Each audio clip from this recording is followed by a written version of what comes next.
Chères auditrices, chers auditeurs, nous continuons aujourd'hui avec la partie 2 de cet épisode 4 avec Michel Lezé. Parle-nous maintenant de, je pense, un sujet qui tient très à cœur, d'inclusion et de diversité. Oui, l'inclusion et la diversité en entreprise, c'est un sujet qui évidemment m'a beaucoup marqué pendant les 20 ans parce que je suis non seulement une femme dans un poste de direction, enfin j'ai été très longtemps dans des entreprises assez traditionnelles, dans les headquarters de sociétés allemandes très... oui, dans l'industrie du métal, en tant qu'en plus étrangère, je suis donc française, je suis antillaise, je suis donc une femme noire. Je suis mère seule, donc depuis que ma fille avait 4 ans, elle en a 27, donc j'ai vraiment fait toute ma carrière en tant que mère seule. Et tout cela encore dans le nord de la Bavière, en Franconie, où forcément vouloir faire carrière en étant femme, en ayant un enfant et autres, c'était pas forcément très traditionnel, on va dire. Très traditionnel non plus. Oui, je connais. Donc, et c'est vrai que ce qui m'intéresse par rapport à ce sujet-là, c'est je suis conférencière, donc aussi faire part de mes expériences et de ce que je pense. Ça donne de la matière.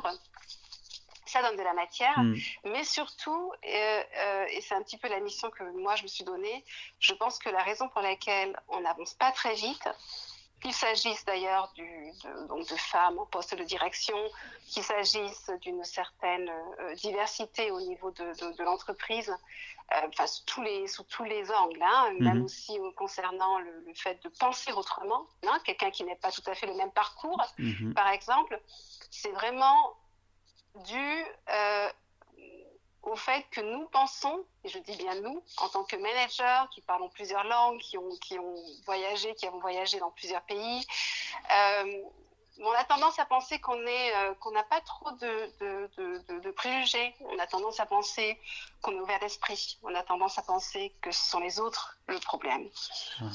Sauf qu'on est quand même la masse. Et on est aveuglé alors. On est aveuglé, c'est ça? Oui, on est aveuglé, on ne peut pas forcément accepter, voir nos limitations, non, et nous les avons tous. Donc moi aussi, je suis pas du tout, je ne moralise pas les gens par rapport à ça.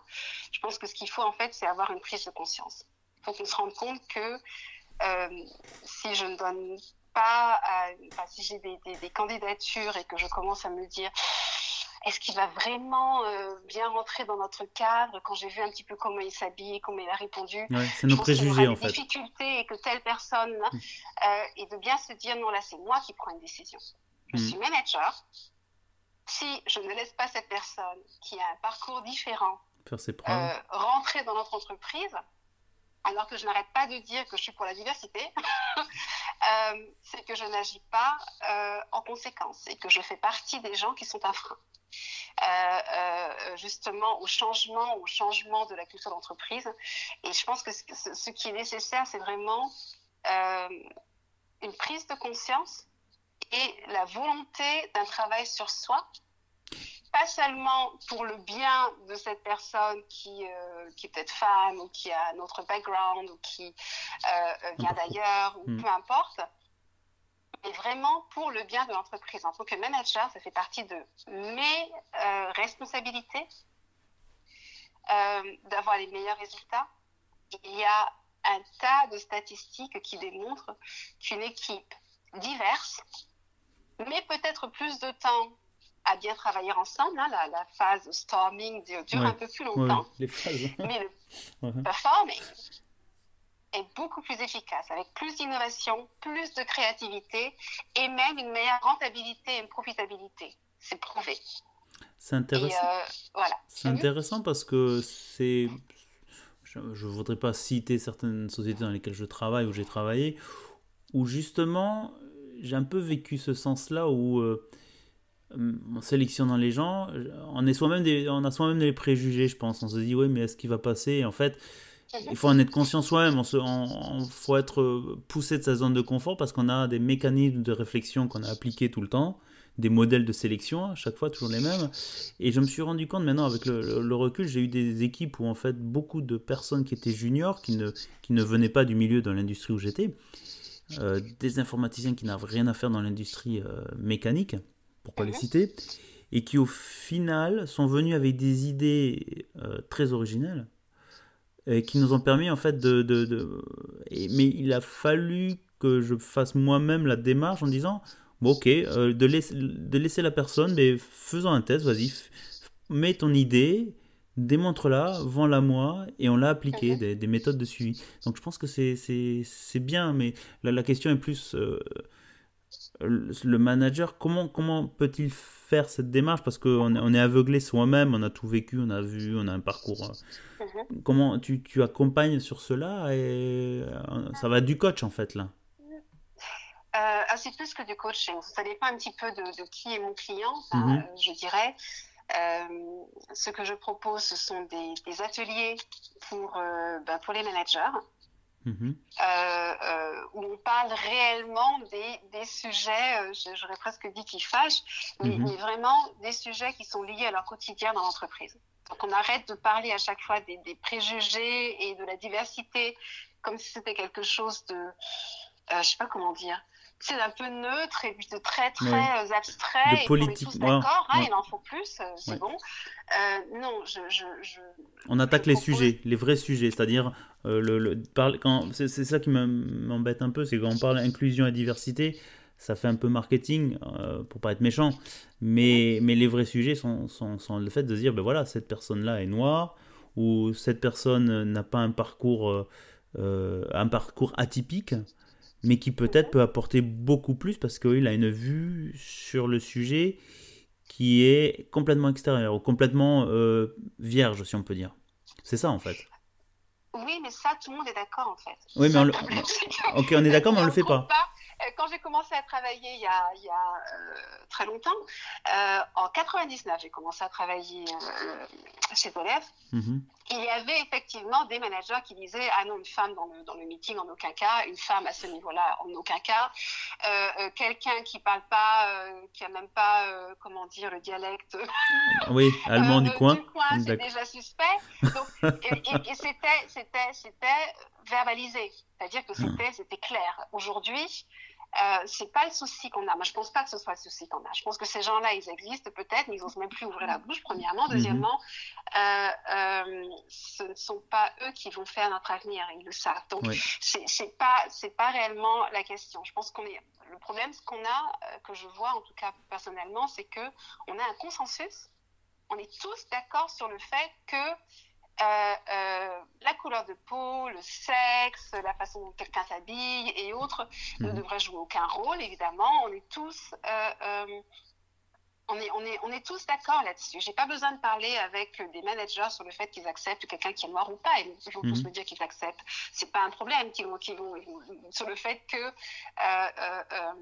comment dire, il n'est pas possible que dans d'autres entreprises en Allemagne, on a encore un pourcentage de femmes au niveau des postes de direction c'est un grand sujet, ça. minime, alors qu'on en parle depuis 20 ans. Donc, c'est pas la question. Ce dont il s'agit, en fait, c'est vraiment d'avoir une réflexion sur soi-même. C'est-à-dire, et ce, sans montrer du doigt. Et je fais très, très attention à toujours m'inclure dans tout ce que je dis, parce que de la même façon que tout autre être humain, finalement, j'ai des préjugés. On a tous, oui. De la même façon que tous les autres, j'ai des comment dire, des œillères, on a tous. Préconçus, voilà, exactement. Et comme tout le monde, j'ai mes peurs.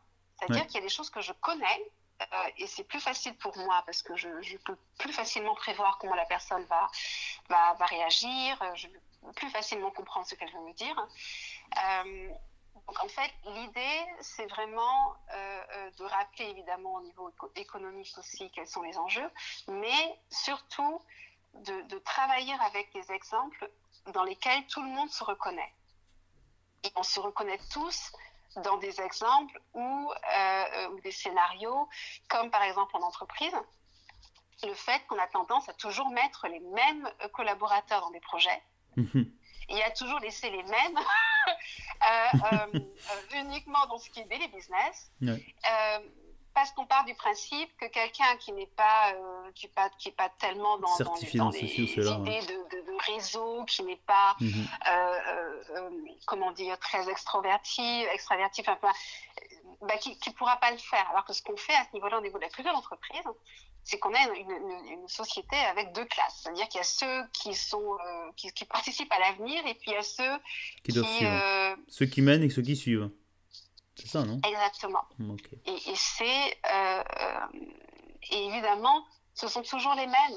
Ce sont ceux qui me ressemblent. Ce sont ceux qui sortent à peu près des mêmes écoles. Ce sont ceux qui ont le même parcours. Ce sont ceux avec lesquels j'ai les mêmes blagues. Ouais. Et ça aussi, ça a rapport à la diversité et à l'inclusion. Et je pars vraiment dans mes workshops, mais aussi j'ai créé une série de vidéo tutorials que je propose aussi aux entreprises, et évidemment un accompagnement du type sparring ou coaching.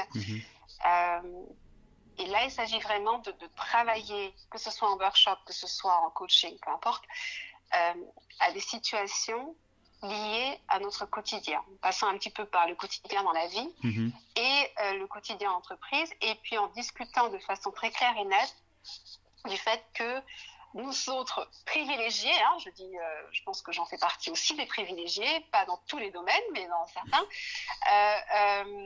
on a tendance à, quand on parle d'inclusion et quand on parle de diversité, à se grandir. C'est-à-dire qu'on a l'impression qu'on doit protéger les autres, qu'il faut leur donner la place. Qu'il faut... Mais non, il s'agit vraiment d'une croissance personnelle. Il s'agit de meilleurs résultats de la propre équipe.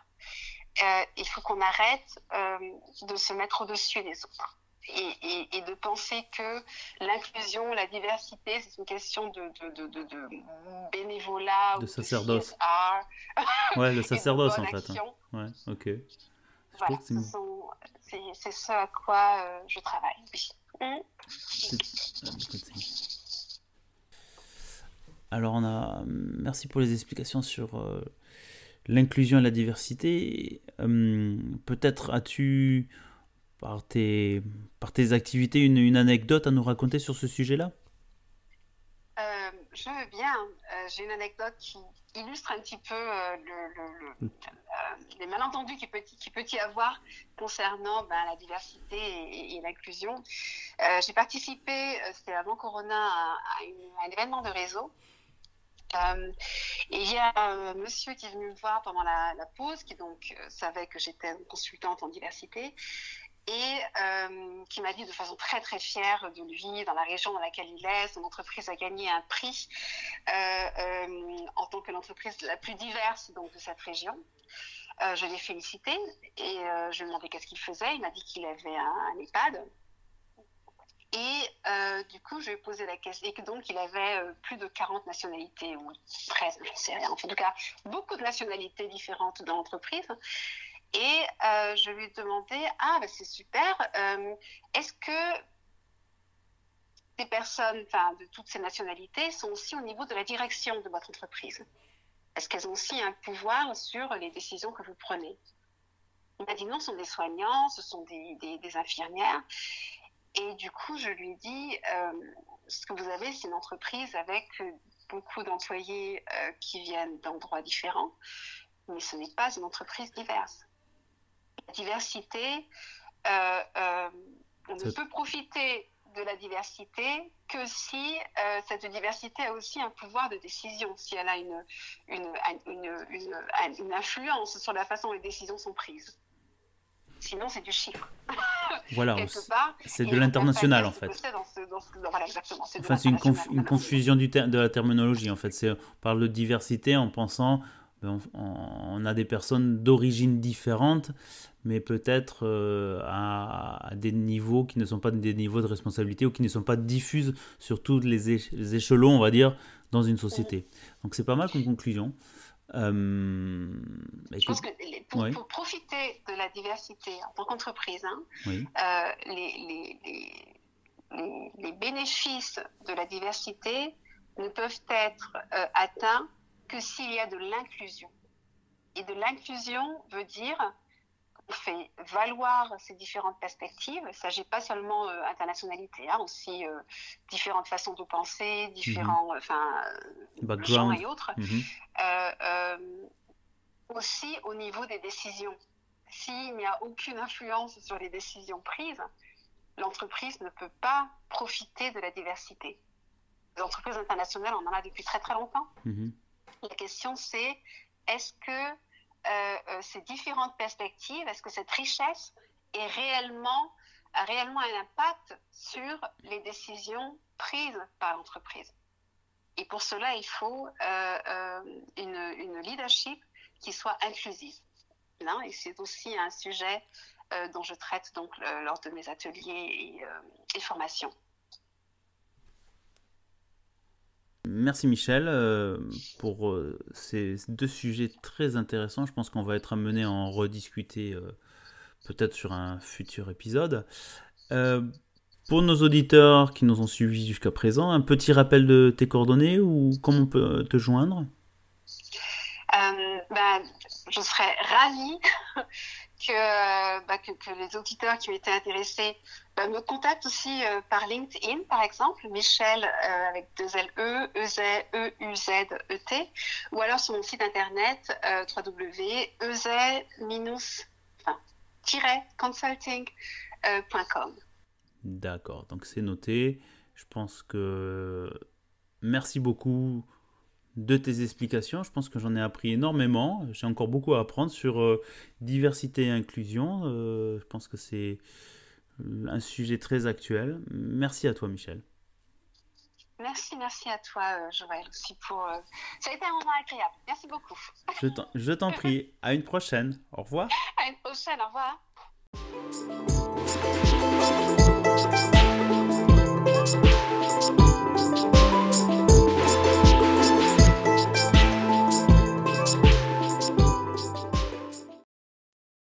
Eh bien, chères auditrices et chers auditeurs, j'espère que ce 4e épisode en 2 parties vous a plu. Je vous redonne rendez-vous au prochain épisode.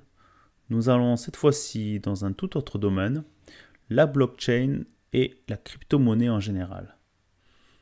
Pour découvrir cela, nous échangerons avec notre invité, cette fois-ci Julien Suppiot, qui vient nous partager son intérêt pour les crypto-monnaies comme le Bitcoin et l'Ethereum, et nous donnera ses conseils tirés de ses expériences dans ce domaine.